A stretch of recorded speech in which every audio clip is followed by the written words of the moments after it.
Hello नमस्कार दोस्तों।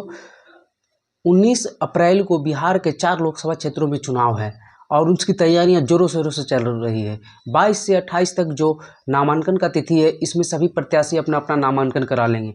और ये जो 4 जगह है वो चुनाव जहां जहां होना है, गया है, औरंगाबाद है, नवादा है और जमुई है। और इन चारों जगह आरजेडी ने तो अपना प्रत्याशी घोषित कर दिया, बीजेपी ने भी घोषित कर दिया। तो ये देखने वाली बात होगी कि अब लेकिन जमुई में अभी जमुई जो सीट है वो चिराग पासवान के पास है और वहाँ से उनका प्रत्याशी अभी तक घोषित नहीं हुआ है। तो देखने और गया से भी अभी जीतन राम मांझी अपना पत्ता नहीं साफ किया। औरंगाबाद से तो सुशील कुमार सिंह को फिर से रिपीट कर दिया गया है और नवादा से विवेक ठाकुर को। तो इन चारों लोकसभा क्षेत्र में कौन जीत सकता है, कहाँ से? तो हम आज बात करने जा रहे हैं नवादा लोकसभा क्षेत्र के। हम एक एक कर सभी लोकसभा क्षेत्र का बात करेंगे। तो नवादा लोकसभा क्षेत्र में त्रिकोणीय मुकाबला की संभावनाएं जग रही है। हालांकि ये कितना संभव हो पाता है ये देखने वाली बात होगी।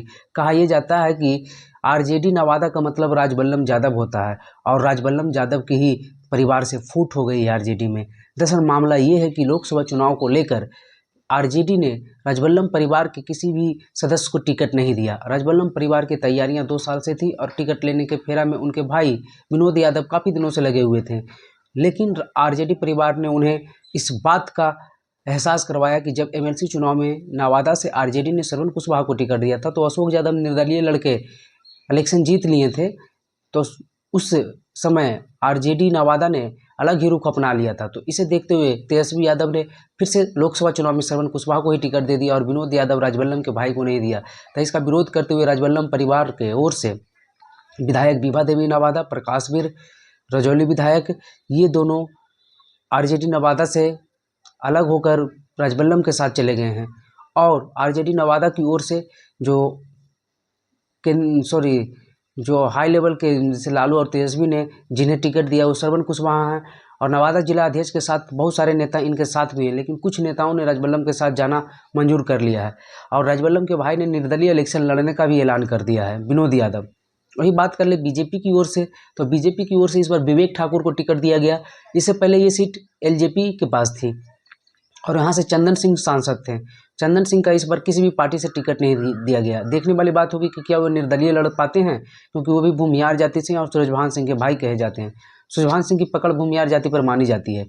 लेकिन हम बात करते हैं कि यहाँ जो नवादा लोकसभा क्षेत्र है, यहाँ का जातीय संरचना क्या है और कौन कब जीता। हम बात करेंगे साल 2009 के बाद से, क्योंकि 2009 से पहले यह सीट आरक्षित थी और 2009 के बाद ये सीट फिर से जनरल हो गई। तो जनरल होने के बाद क्या समीकरण रहा, कौन जीता और कौन किस पर भारी पड़ सकता है। तो साल 2009 में यहाँ से भोला सिंह जीते, बीजेपी के, जाति से भूमिहार, और ये भी बेगूसराय जिला के रहने वाले थे। दूसरी बार यहाँ से गिरिराज सिंह को मिला जो केंद्र में मंत्री भी बने और नवादा से दोबारा जाना नहीं चाहते, तो दोबारा नवादा ही लड़ना चाहते, लेकिन मजबूरी में उन्हें बेगूसराय भेजा गया और ये भी जाति से भूमिहार थे और उधर के ही निवासी थे। तीसरी बार यहाँ से 2019 में चंदन सिंह को लाया गया, वो भी एलजेपी जो रामविलास पासवान की पार्टी है, वहाँ से चंदन सिंह ने यहाँ से फिर जीत हासिल की। ये भी जाति से भूमिहार, सूरजभान सिंह के भाई, और ये मुंगेर जिला के रहने वाले हैं। लेकिन इस बार फिर से, और यहाँ जो प्रत्याशी है बीजेपी और एलजेपी यानी एनडीए गठबंधन ने जितना बार दिया सब बार भारी प्रत्याशी रहा, तीनों के तीनों। और इस बार चौथी बार साल 2024 में भी विवेक ठाकुर को लाया गया, जो काफ़ी बड़े नेता भूमिहार समाज में माने जाते हैं और वो भी बाहरी प्रत्याशी हैं, जाति से भूमिहार वो भी हैं। और बीजेपी यहाँ हमेशा बाहरी, और यहाँ नवादा में एक मुद्दा चल रहा है, बाहरी बनाओ लोकल का। तो देखने वाली बात होगी कि यह मुद्दा कितना असर करता है। हालांकि नवादा लोकसभा क्षेत्र में भूमिहारों की आबादी काफ़ी ज़्यादा है और जादवों की भी ज़्यादा है, लेकिन यहाँ समीकरण ये होता था कि भूमिहार के साथ कोयरी कुर्मी समाज चला जाता था और अति पिछड़ा भी चला जाता था, तो इसलिए यहाँ से हमेशा भूमिहार जीत जाते थे। लेकिन इस बार अगर श्रवण कुशवाहा के साथ यादव आरजेडी का समीकरण साथ रहा, लाल मुस्लिम और यादव, और उसके साथ कोयरी कुर्मी ऑटोमेटिक जुड़ जाएगी श्रवण कुशवाहा, क्योंकि श्रवण कुशवाहा जाति से हैं, अशोक महतो कुर्मी जाति से हैं और वो भी आरजेडी से मुंगेर में लड़ रहे हैं और रहने वाले नवादा के हैं, तो उनका इफेक्ट भी दिखेगा।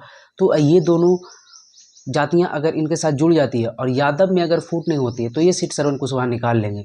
लेकिन अगर यहाँ फूट हो जाती है, जैसे कि यहाँ जो उम्मीदवार हैं राजबल्लभ के भाई विनोद यादव, अगर वो लड़ जाते हैं निर्दलीय, तो यादव की वोट में कटिंग तो होना ही होना है। कुछ होना, कितना होना, ये देखने वाली बात हुई कि नवादा के यादव किनके समर्थन करते हैं।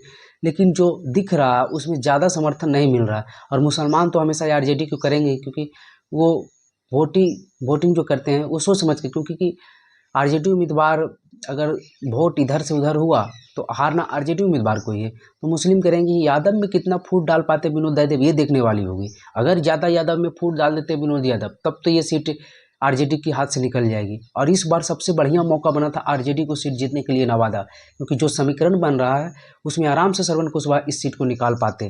लेकिन जो निर्दलीय आ जाएंगे विनोद यादव, तब देखने वाली बात होगी। और वही दूसरी ओर बीजेपी की तरफ से भी एक निर्दलीय आने की संभावना है। जी हाँ, सिंगर गुंजन सिंह की बातें चली, क्योंकि गुंजन सिंह काफ़ी दिनों से तैयारियां यहाँ कर रहे थे और बीजेपी से टिकट लेने के फेर में थे, उन्हें नहीं दिया। चिराग पासवान से बात चली, उन्होंने भी नहीं दिया, तो वो अब निर्दलीय लड़ने के ऐलान कर रहे हैं। और गुंजन सिंह कितना वोट काट पाते हैं भूमिहार बावन का, ये देखने वाली बात होगी। अगर ये वोट काट लेते हैं तब तो मुकाबला पूरा जोरदार हो जाएगा, नेक टू नेक मुकाबला हो जाएगा। अगर ये वोट नहीं काटते हैं, उम्मीदवारों में ऐसी छवि बन जाती है कि वोट कटवाएं, तब फिर तो ये सीट बीजेपी निकाल ले जाएगी। लेकिन अगर ये ऐसा नहीं बनता है तो फिर ये श्रवण कुशवाहा निकाल लेंगे। चलिए, ऐसे ही वीडियो देखने के लिए हमारे चैनल पर बने रहें। डिस्क्रिप्शन में लिंक दिया हुआ है फेसबुक और इंस्टाग्राम का।